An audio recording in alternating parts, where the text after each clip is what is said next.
How many of us have had this thought? If I could just figure out how to change my husband. He's got these problems. He's not doing the right thing. If I could only change my husband. Yeah, you know what God convicted me of a while back when I had those thoughts?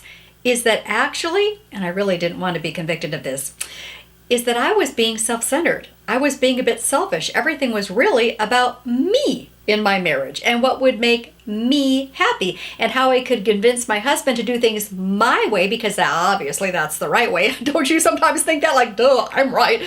Yeah, actually, that's a little bit self-centered, a little bit selfish.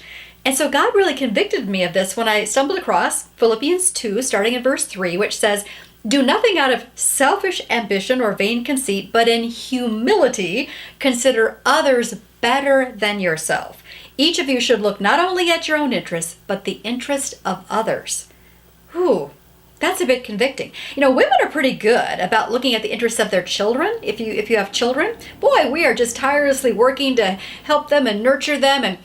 But when it comes to our husbands, aren't we all just a little bit guilty of being kind of self-centered? Like, I married you so you would make me happy? Yeah, not exactly biblical.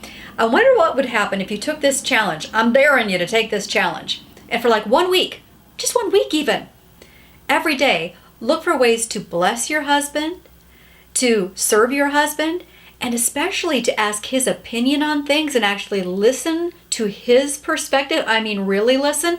And if you're in a disagreement, actually try to figure out where he's coming from and why he might be advocating what he's advocating, to really consider his perspective. Ooh, yeah, this is called confronting our own self-centeredness, our own selfishness. But I have this feeling it will greatly change our entire marriage. And I know some of you are thinking, but what about my husband? He should be doing this. Why should I be the only one changing?